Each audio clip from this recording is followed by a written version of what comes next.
ሰላም ጤና ይስጥልኝ እንደምን ቆያችሁ ከቻናል 1 የሚተላለፍላችሁ የዜና ሰዓታችን ላይ ትገኛላችሁ ከሀገር ውስጥና ከውጭ እንዲሁም ቢዝነስ ዘገባዎችን ጨምሮ ወደ እናንተ እናደርሳለን ዜናዎችን እየመራው አብራችሁ ቆይታ ማድረገው ነው ፍራታ ጥላሁን በአንድ ዘርፍ ብቻ የሚሰራ ስራ ሁሉንም የሀገሪቱን ችግር ሊፈታ አይችልም ሲሉ ጠቅላይ ሚኒስትር ዶክተር አብይ አህመድ ተናገሩ ጠቅላይ ሚኒስትሩ በማህበራዊ ትስስር ገጻቸው እንደገለጹት በሁሉም ዘርፍ ለውጥ ለማስመዝገብና የህብረተሰቡን ተጠቃሚነት ለማረጋገጥ መስራት ይገባል ብለዋል ኢትዮጵያን የምግብ ቅርጫት ለማድረግ ይበልጥ መስራት አለብን ያሉት ጠቅላይ ሚኒስትሩ የብላቴ ወንዝ የፍራፍሬ ልማት ስራን በተመለከቱበት ወቅት ግብርናን ከተማ ልማትን ኢንዱስትሪን እንዲሁም መሰረተ ልማትን በማዘመን የኢትዮጵያን እድገት ማረጋገጥ እንችላለን በአሁኑ ወቅት በሁሉም ዘርፍ አስተማማኝ ጅማሮች አሉም ብለዋል የሴቶችና ማህበራዊ ጉዳይ ሚኒስቴር ያዘጋጀው የኢትዮ ዓለም አቀፍ ሳይንስና ትምህርት የወጣቶች ፌስቲቫል ትውልድን ከዓለም አቀፍ እውቀትና እድሎች ጋር ማገናኘት በሚል መሪ ቃል በአድዋ ሙዚየም ተካሄደ የሴቶችና ማህበራዊ ጉዳይ ሚኒስቴር ኤርጌጎ ተስፋይ እንደገለጹት በኢትዮጵያ ብሎም በአፍሪካ ለመጀመሪያ ጊዜ የተካሄደው ይህ ፌስቲቫል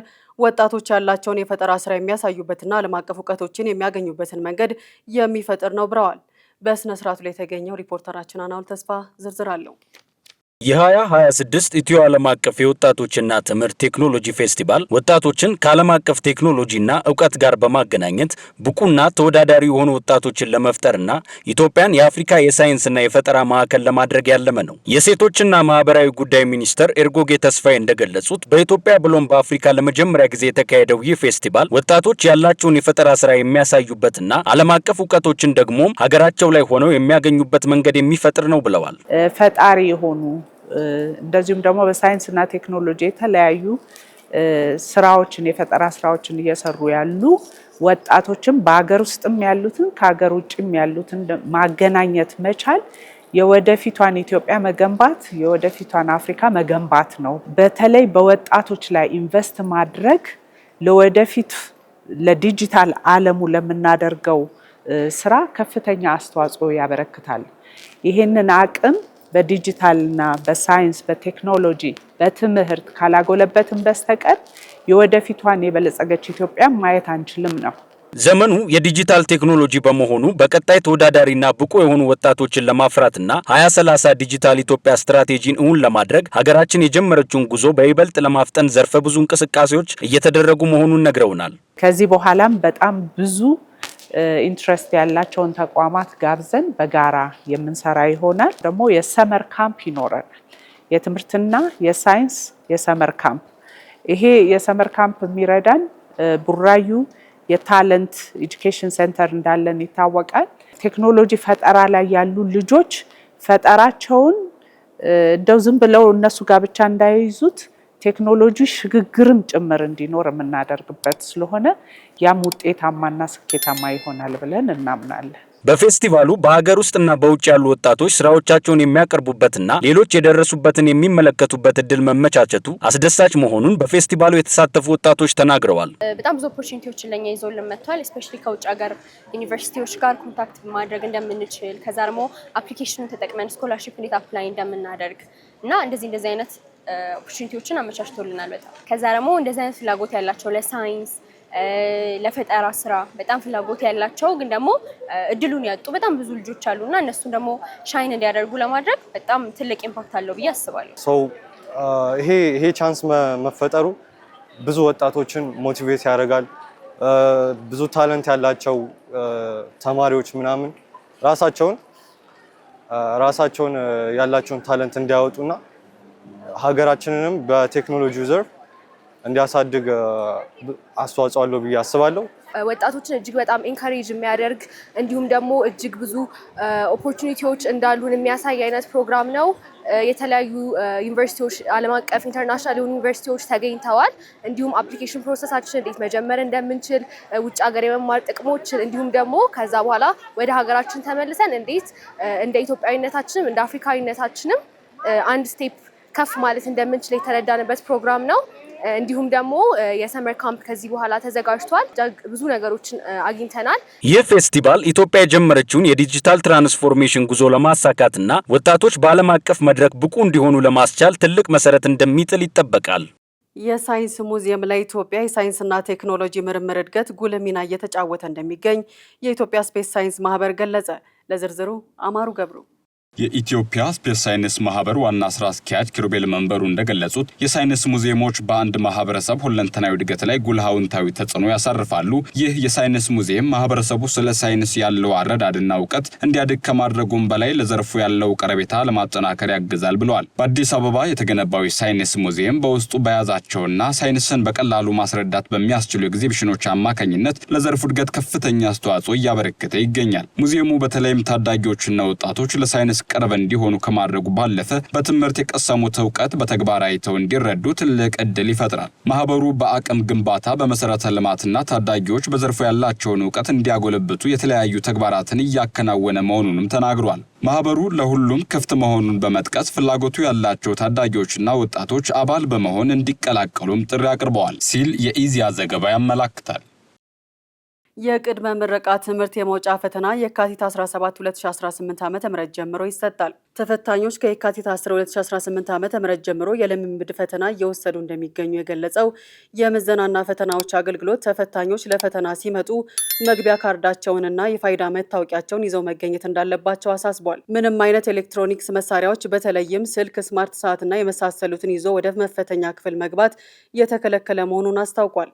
በኢትዮጵያ ባለፉት 3 ዓመታት ውስጥ ወደ ቴክኒክና ሙያ ትምህርትና ስልጠና ተቋማት የሚገቡ ሰልጣኞች ቁጥር ከ50 በመቶ በላይ መቀነሱ ተረጋገጠ። ሁኔታው ሀገሪቱ የወጣቱን የስራ ኃይል በኢንዱስትሪ ክህሎት ለማብቃት እየጣረች ባለችበት ወቅት መከሰቱ በዘርፉ ባለሙያዎች ዘንድ ስጋትን ፈጥሯል። የሀገር አቀፍ የቴክኒክና ሙያ ጥናት ሪፖርት እንደሚያሳየው በ2020 እና በ2021 የትምህርት ዘመን 478910 የነበረው የሰልጣኞች ቁጥር በ2023 እና በ2024 ወደ 213663 ዝቅ ብሏል። ሁኔታው ሀገሪቱ ወጣቱን የስራ ኃይል በኢንዱስትሪ ክህሎት ለማብቃት በምታደርገው ጥረት ላይ ከፍተኛ ስጋት የፈጠረ ሲሆን ለውድቀቱም የፖሊሲ ለውጥና ማህበራዊ አመለካከቶች እንደ ዋና ምክንያት ተጠቃሽ ሆነዋል።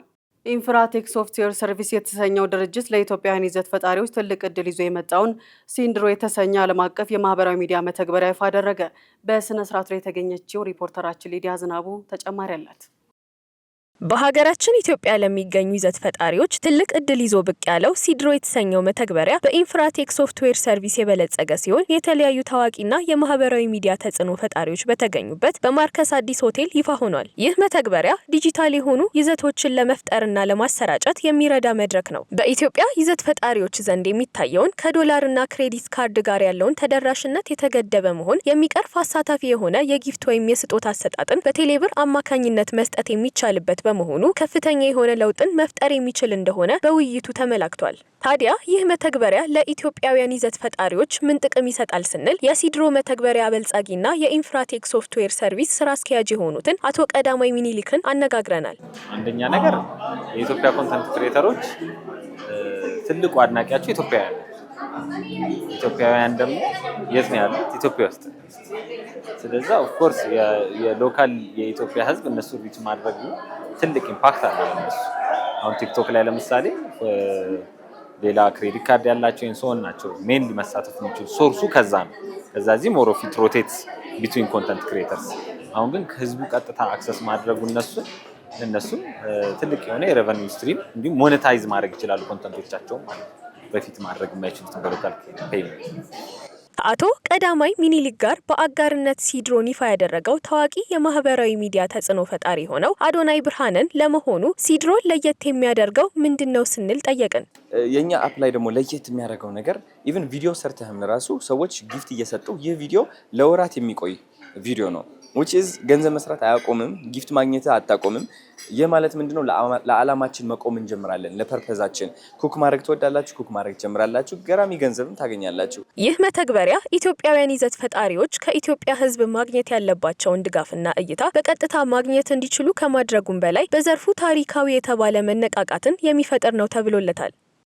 በአዲስ አበባ የይዞታ ማረጋገጫ ካርታ እናሰራለን በሚል ከ6 ሚሊዮን ብር በላይ በመቀበል የተጠረጠሩት ግለሰቦች በቁጥጥር ስር ዋሉ። ተጠርጣሪዎቹ የከተማ አስተዳደሩ መሬት ልማትና አስተዳደር ቢሮ ሰራተኞች ነን፣ አመራሮችን እናውቃለን፣ የይዞታ ማረጋገጫ ካርታ እናሰራላቸዋለን በማለት ከ6 ሚሊዮን ብር በላይ አታለው ተቀብለዋል በሚል በቁጥጥር ስር ውለዋል። በቁጥር 5 የሚደርሱ ተጠርጣሪዎች በ2017 ዓ.ም በየካ ክፍለ ከተማ ወረዳ 12 አስተዳደር ክልል ውስጥ ከአንድ የግል ተበዳይ 3825 ካሬ ሜትር ላይ የከብት ማደለቢያ አገልግሎት ለመዋል የይዞታ ማረጋገጫ ካርታ በመሰራት ሂደት ላይ ያለ መሆኑን መረጃ በማግኘት እኛ የመሬት ልማትና አስተዳደር ቢሮ አመራር ሹፌርና ጸሐፊንን አብረናቸውን የምንሰራው ካርታ በአስቸኳይ እንሰራላለን በማለት ገንዘቡን መቀበላቸውን የአዲስ አበባ ከተማ ኮሚኒኬሽን ቢሮ መረጃ ያመላክታል። ግለሰቦቹ ገንዘቡን ከተቀበሉ በኋላም ከአካባቢው በመሰወራቸው በቀረበ ጥቆማ መሰረት በፖሊስ ክትትል ተይዘው ፍርድ ቤት መቅረባቸው ታውቋል።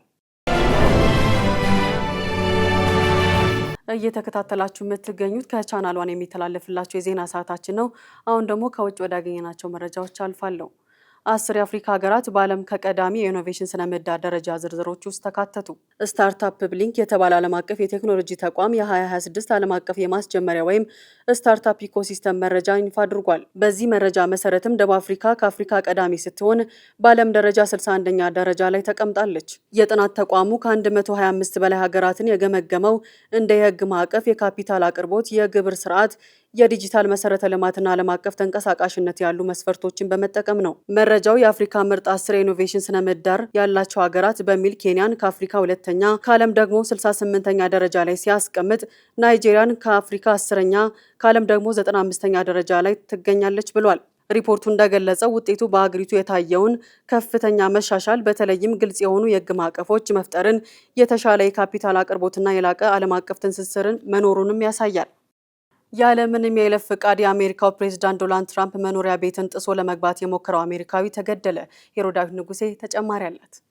የአሜሪካ የደህንነት አገልግሎት ኃላፊዎች እንዳሉት ግለሰቡ በፍሎሪዳ ወደሚገኘው ቅንጡ የፕሬዝዳንቱ መኖሪያ ማር-ኤ-ላጎ ሪዞርት ጥሶ ለመግባት ከመሞከሩ ከሰዓታት በፊት ሽጉጥና ተቀጣጣይ ነገር ይዞ በአንደኛው በር በኩል ታይቷል። ይህ በሆነ በደቂቃዎች ልዩነት ውስጥ የጥበቃ አካላቱን ጥሶ ለመግባት መሞከሩን ተከትሎ በደህንነት አባላቱ ተገድሏል። ባለስልጣናቱ እንደሚገልጹት የአሜሪካው የደህንነት ቢሮ ኤፍቢአይ በክስተቱ ዙሪያ ጥብቅ ምርመራ እያካሄደና ማስረጃዎችን እየሰበሰበ ይገኛል። ግለሰቡ ጥበቃ የሚደረግለትን የጸጥታ ክልል ጥሶ የገባው አንድ እንግዳ ግቢውን ለቆ በሚወጣበት ቅጽበት እንደነበር ተነግሯል። ምንም እንኳን በክስተቱ ወቅት ትራምፕ በፍሎሪዳ ያልነበሩ ቢሆንም የቅጽሩ የደህንነት ጥበቃ ግን እርሳቸው በሌሉበትም ጊዜ እንኳን ጥብቅ መሆኑን የሚያሳይ እርምጃ ተወስዷል መባሉን የቢቢሲ ዘገባ አመላክቷል። የአሜሪካ የገንዘብ ጽሕፈት ቤት ስኮት ቤሰንት ለፎክስ ኒውስ እንደተናገሩት ከፕሬዝዳንቱ ጋር በስልክ መነጋገራቸውንና እንደዚህ ያሉ ሙከራዎችን መታገስ እንደማይገባቸውም አጽንኦት መስጠታቸውን አንስተዋል። ቤሰንት አክለውም የፕሬዝዳንቱ የደህንነት ክልል ከመቼውም በላይ ጠንካራ መሆኑን ገልጸው የደህንነት አገልግሎትም በ2024 በፔኒሲልቫኒያ ከተፈጠረው የግድያ ሙከራ ጊዜ በበለጠ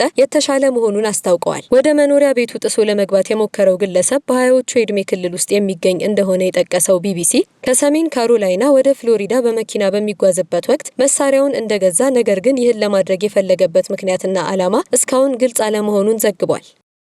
የፌስቡክና ኢንስታግራም እናት ኩባንያ የሆነው ሜታ ተጠቃሚዎች ከዚህ ዓለም በሞት ከተለዩ በኋላ ድምጻቸው የአጻጻፍ ስልትና ባህሪን በመላበስ በማህበራዊ ሚዲያ ላይ የሚቆዩበትን አዲስ ቴክኖሎጂ ይፋ አድርጓል። ለዝርዝሩ ጸጋነሽ ተሰማ። እንደ አውሮፓውያን አቆጣጠር በ2023 የተመዘገበውና በቅርቡ የፈጠራ መብት ወይም ፓተንት የተሰጠው ይህ ቴክኖሎጂ አንድ ተጠቃሚ በህይወት እያለ የጻፋቸውን ጽሁፎች፣ አስተያየቶች፣ የላካቸውን መልእክቶች እንዲሁም ምርጫዎቹን በማጥናት የግለሰቡን ማንነት የሚወክል የቋንቋ ሞዴል ይቀረጻል ተብሏል። ይህ የተራቀቀ ሞዴል ተጠቃሚው በሌለበት ወይም በሞት በሚለይበት ጊዜ አዳዲስ የገጽ ላይ ጽሁፎችን ማጋራት፣ ለጓደኞች አስተያየት መስጠትና በውስጥ መስመር የሚላኩ መልእክቶችን መመለስ እንደሚችል ተገልጿል። በተጨማሪም የግለሰቡን ድምጽና ምስል በመጠቀም የቪዲዮ ጥሪዎችን የማድረግ አቅም እንዳለው ተጠቁሟል። የሜታ ቃል አቀባይ እንደተናገሩት ኩባንያው ይህንን ሐሳብ ወደ ተግባር ለመቀየር ምንም አይነት እቅድ የሌለው ሲሆን የፈጠራ መብት ያስመዘገበው ሐሳቡን በባለቤትነት ለመያዝ ብቻ እንደሆነ አብራርተዋል። ይሁን እንጂ ይህ ቴክኖሎጂ ይፋ መደረጉ በዓለም አቀፍ ደረጃ ከፍተኛ ክርክር ቀስቅሷል። ብዙዎች የዲጂታል መቃብር በማለት የሚጠሩት ይህ አሰራር የሟች ቤተሰቦች የሀዘን ጊዜያቸውን በአግባቡ እንዳያሳልፉ እንቅፋት ይሆናል በሚል እየተተቸም ይገኛል። በተጨማሪም ሜታ ተጠቃሚዎቹ ቢሞቱም እንኳ በማህበራዊ ሚዲያ ገጾች ላይ ያለውን የሰዎች እንቅስቃሴ ላለማቀዝቀዝ የወሰደው የንግድ እርምጃ ነው ሲሉ ባለሙያዎች ስጋታቸውን ገልጸዋል ሲል CNN ዘግቧል። የ2025 የኬሚስትሪ ዘርፍ ኖቤል ተሸላሚ አሸናፊ የነበረው ኦማር ያጊ የአካባቢ ሙቀት ኃይልን የሚጠቀም ውሃ መንጪ ቴክኖሎጂ ፈጠረ። ይህም በረሃማ ለሆኑ አካባቢዎች የውሃ አቅርቦት በማሻሻል ረገድ ጥሩ ሚና እንዳለው ተገልጿል። ሄሮዳዊት ንጉሴ ዝርዝሩን አዘጋጅተዋለች።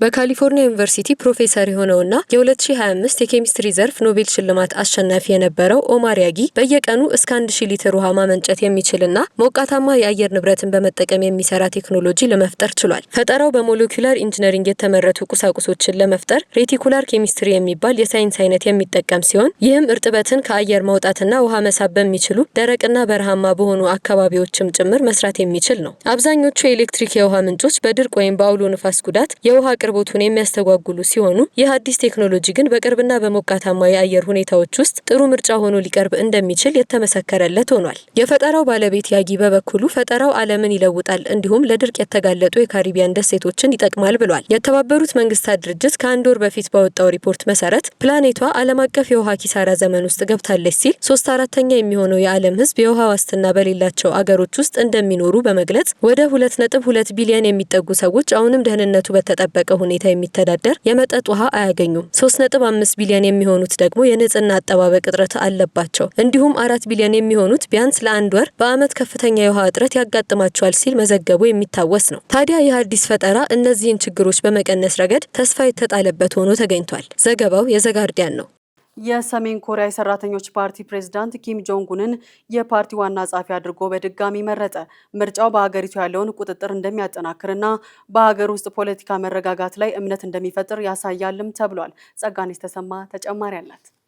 የሰሜን ኮሪያው መሪ ኪም ጆንግ ኡን የገዢው የሰራተኞች ፓርቲ ዋና ጸሐፊ ሆነው መመረጣቸውን ልኡካኑ የሀገሪቱን የኒውክሌር ጦር መሳሪያና ቀጠናዊ አቋሟን ያጠናክራል ሲሉ ገልጸዋል። የፓርቲ ኮንግረስ ዘገባ ኪም ለሚቀጥሉት 5 ዓመታት ፖለቲካዊና ወታደራዊ ግባቸውን ይገልጻል ተብሎ የሚጠበቀው ትልቅ የፕሮፓጋንዳ ትርኢት የእስያ አሜሪካ አጋሮችንና የአሜሪካን አህጉር አደጋ ላይ ሊጥሉ የሚችሉ ሚሳኤሎችን ቀድሞውኑም የታጠቀውን የኒውክሌር ጦር መሳሪያ በማፋጠን በእጥፍ እንደሚጨምር ይጠቁማል። ባለፈው ሐሙስ የጀመረው ኮንግረስ ኪም በአካባቢው ፖለቲካ ውስጥ ጠንከር ያለ አቋም እያሳየ በሄደበት ወቅት የኒውክሌር ጦር መሳሪያ ኃይሉን በማስፋፋትና ከሩሲያ ጋር የጠበቀ ግንኙነት የፈጠረው በዩክሬን የጋራ ጦርነት ባደረገው ጥረት ሲሆን ይህም ከአሜሪካና ደቡብ ኮሪያ ጋር ያላቸውን ፍጥጫ ይበልጥ አባብሶታል። ኪም ባለፈው ሴፕቴምበር ወደ ቤጂንግ በመጓዝ ከቻይናው ፕሬዝዳንት ሺ ጂንፒንግ ጋር በ6 ዓመታት ውስጥ የመጀመሪያውን የመሪዎች ስብሰባ በማድረግ ከቻይና ጋር ጠንካራ ግንኙነትን አድርገዋል። ተንታኞች እንደሚናገሩት ኪም ኢኮኖሚያዊ ራስን የመቻል ዘመቻን እንደገና በማጉላት አዳዲስ ወታደራዊ ግቦችን ይፋ እንደሚያደርጉ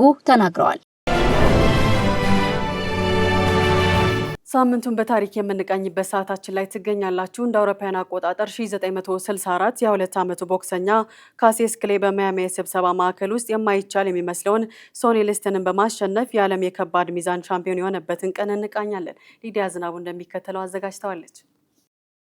በዛሬው ሳምንቱን በታሪክ ውስጥ እንደ ኤሮፓያኑ አቆጣጠር በየካቲት 25 ቀን 1964 መሐመድ አሊ በመባል የሚታወቀው ቦክሰኛ ጠንካራና አይበገሬ ተወዳዳሪ በመሆን የሚታወቀውን ሶኒ ሊስተንን በማሸነፍ የአዲሱ የከባድ ሚዛን የቦክስ ሻምፒዮን በመሆን ታሪካዊ ድልን አስመዝግቧል። ይህ ክስተት ለመሐመድ አሊ ብቻ ሳይሆን በተለይም እንደ ኤሮፓያኑ አቆጣጠር በ1960ዎቹ ውስጥ ላሉ ከጥቁር ኃይል እንቅስቃሴና ከሲቪል መብቶች ትግል ጋር በተያያዘ ለሚንቀሳቀሱ ጉልህ የሆነ የባህል ለውጥን አሳይቷል። የአሊ መልካም የሆነ ስብዕናና ችሎታ የቦክስ ስፖርትን ወደ ትዕይንትነት በመቀየር በዓለም ዙሪያ ተመልካቾችን በመማረክ ሌሎች የወደፊት ተወዳዳሪዎችን እንደዚህ ያሉ መድረኮችን ሰፊ ለሆነ ማህበራዊ ተጽዕኖ እንዲጠቀሙ መንገድ ከፍቷል። የሰብአዊ መብት ጉዳዮች ላይ ትኩረት ሰጥቶ መሳተፉ እንደ ኤሮፓያኑ አቆጣጠር በ2005 ዓ.ም የነጻነት ሜዳሊያን አስገኝቶለታል። ይህም በስፖርቱ ብቻ ሳይሆን በማህበራዊ ጉዳዮች ላይ ጭምር ጉልህ ስፍራ ያለው ሰው መሆኑን አመላካች ነው። እኛም በዛሬው ሳምንቱን በታሪክ ውስጥ ለጥቁሮች መብት በመሟገት ከሚታወቁት ስፖርተኞች መካከል የሆነው መሐመድ አሊን ዘክረነዋል።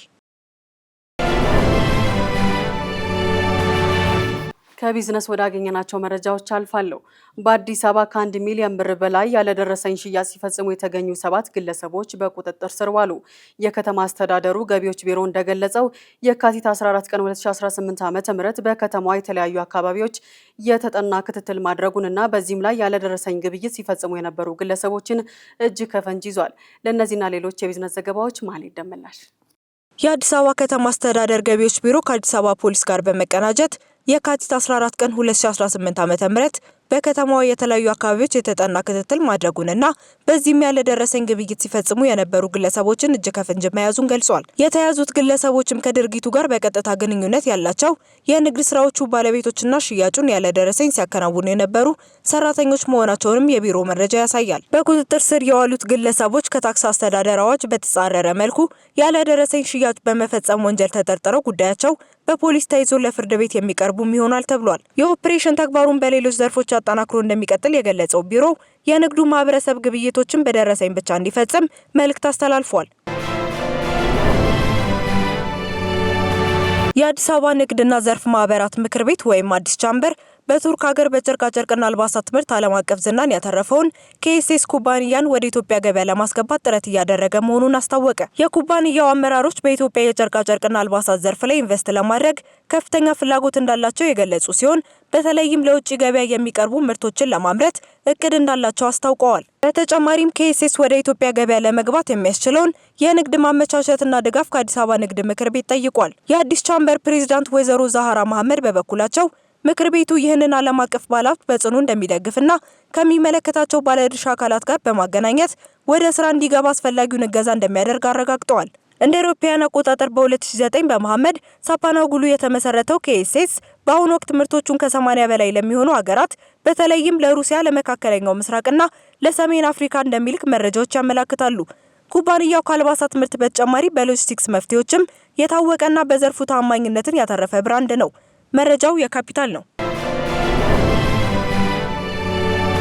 ዙር የኢትዮጵያ ባህላዊ የቡና አፈላል ፌስቲቫል በአድዋ ድል መታሰቢያ ሙዚየም ተካሄደ። የኢትዮጵያ ባህላዊ የቡና አፈላል ስርዓት ለሰላም፣ ለአብሮነት፣ ለመረዳዳት፣ ለእርቅ እንዲሁም ለሀገር ገጽታ ግንባታ ያለውን ሰፊ ፋይዳ በተዘጋጀው የፓናል ውይይት ላይ ቀርቧል። የዋርካ ኮፊ መስራችና ዋና ስራ አስኪያጅ የሆኑት ወይዘሮ ሰዓዳ ሙስጠፋ ወደ ተለያዩ የዓለም ሀገራት ጥሬ ቡናን ብቻ ሳይሆን ታሪክንም ልንልክ ይገባል ሲሉ ሀሳባቸውን በተለይ ለቻናል 1 ቴሌቪዥን ገልጸዋል። ሀገራችን ኢትዮጵያ የቡና መገኛና ኤክስፖርት አድራጊ ሀገር እንደመሆኗ ቡናን ጥሬውን ከመላክ ይልቅ ስቶሪ ቴል አድርጎ የመጣበትን አመጣጡን ታሪኩን እና ባህሉን አንድ ላይ አድርጎ ፓክ አድርጎ በመሸጥ ብዙ ሀገራት ከፕሮዳክት በላይ ስቶሪን ይገዛሉና ይህ ስቶሪ የኢትዮጵያን የቡና ኤክስፖርት ማርኬት የአፕሊፍት የማድረግ ወይም የመጨመር ትልቅ አቅም አለው ብለን እናምናለን።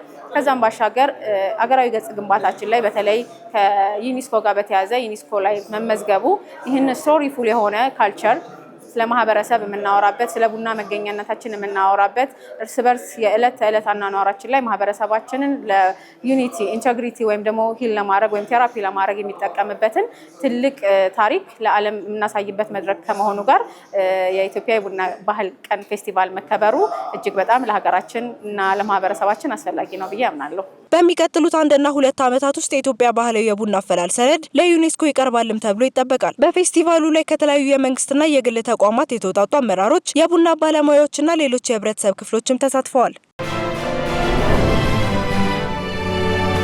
የአሜሪካው ፕሬዝዳንት ዶናልድ ትራምፕ የሀገሪቱ ጠቅላይ ፍርድ ቤት ቀደም ሲል የጣሉትን ታሪፍ ህገወጥ ነው ብሎ ውድቅ ማድረጉን ተከትሎ አዲስ የ15% ዓለም አቀፍ ታሪፍ መጣላቸውን አስታወቁ። ይህ ውሳኔ ከየካቲት 17 ቀን ጀምሮ ተግባራዊ የሚሆን ሲሆን ፕሬዝዳንቱ በ1974 የንግድ ህግ የተሰጣቸውን ከፍተኛውን የስልጣን ገደብ በመጠቀም ለ150 ቀናት የሚቆይ የታሪፍ ጭማሪን አድርገዋል። ፕሬዝዳንት ትራምፕ ይህንን ውሳኔ ያስታወቁት የሀገሪቱ ጠቅላይ ፍርድ ቤት ቀደም ሲል የጣሉት ሰፊ ታሪፍ ህገወጥ ነው ብሎ በወሰነ ማግስት ነው። ይህ እርምጃ ቀደም ሲል ከ10% በላይ አንከፍልም ብለው ስምምነት ላይ ደርሰው ለነበሩት እንደ ብሪታንያና አውስትራሊያ ላሉ ሀገራት መጥፎ ዜናም ሆኖባቸዋል። በሌላ በኩል ፕሬዝዳንቱ እንደ የበሬ ስጋ፣ መድኃኒቶችና ወሳኝ ማዕድናት ያሉ ምርቶችን ከዚህ ታሪፍ ነጻ አድርገዋል። እንዲሁም ከካናዳና ሜክሲኮ የሚገቡ እቃዎች በነበረው ስምምነት መሰረት ታሪፉ አይመለከታቸውም። ለሲኤንኤን ሀሳባቸውን ያጋሩ ኢኮኖሚስቶች እንደገለጹት ከሆነ ይህ ጭማሪ በአሜሪካ ውስጥ የእቃዎች ዋጋ እንዲጨምርና የኑሮ ውድነትን ሊያባብስ ይችላል።